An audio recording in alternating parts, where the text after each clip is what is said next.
আপনি আমি এমন একটা দেশে বাস করি যে দেশে আজকে যদি আজরাইল এসে বলে যায় তোমরা রেডি থেকো, কালকে তোমাদের সবার জান কবজ করা হবে, তাহলে দেখতে পারবেন রাতারাতি কাপড়ের দাম এত বেড়ে যাবে যে গরিব মানুষের কাপড় ছাড়াই কবরে যেতে হবে। 2টা মিনিট ধৈর্য ধরে আমার কথাগুলো শুনুন। আমরা সেই দেশে বসবাস করি যে দেশে করোনা আসলে 5 টাকার মাস্ক 100 টাকা পর্যন্ত হয়ে যায়। আমরা সেই দেশে বসবাস করি যে দেশে পানি আসলে 500 টাকার নৌকা ভাড়া 50,000 টাকা পর্যন্ত হয়ে যায়। আমরা সেই দেশে বাস করি যে দেশে মসজিদের ফান্ডে থেকেও টাকা মেরে দেওয়া হয়। আমরা সেই দেশে বাস করি যে দেশে গোরস্থানের ফান্ডে থেকেও টাকা মেরে দেওয়া হয়। আমি এই কথাগুলো বানিয়ে বলছি না, সে অনেক বছর আগের কথা, তখন আমি ছোট। মসজিদ কমিটির সভাপতির সাথে আর গোরস্থান কমিটির সভাপতির সাথে ঝগড়া লাগছে।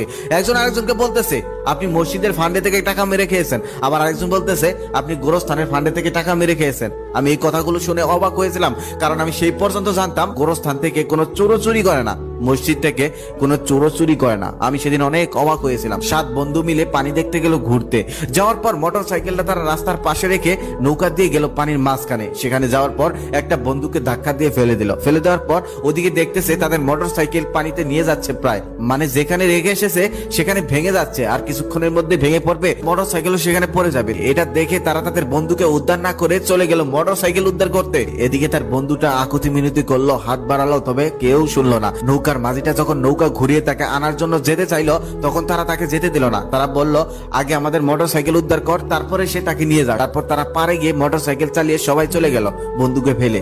বন্ধুটা মারা গেল। 3 দিন পর তার লাশ উদ্ধার হয়েছে। একটা মানুষের থেকে মোটর সাইকেলের মূল্য অনেক বেশি, তাই না? তাই তো আমরা বাঙালি, আমাদের কাছে এমনটা হতে।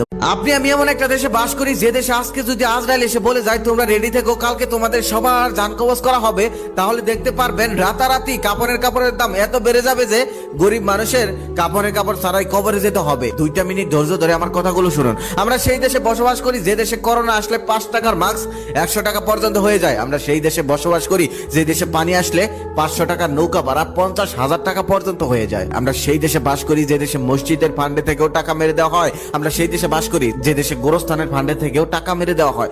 আমি এই কথাগুলো বানিয়ে বলছি না, সে অনেক বছর আগের কথা, তখন আমি ছোট। মসজিদ কমিটির সভাপতির সাথে আর গোরস্থান কমিটির সভাপতির সাথে ঝগড়া লাগছে।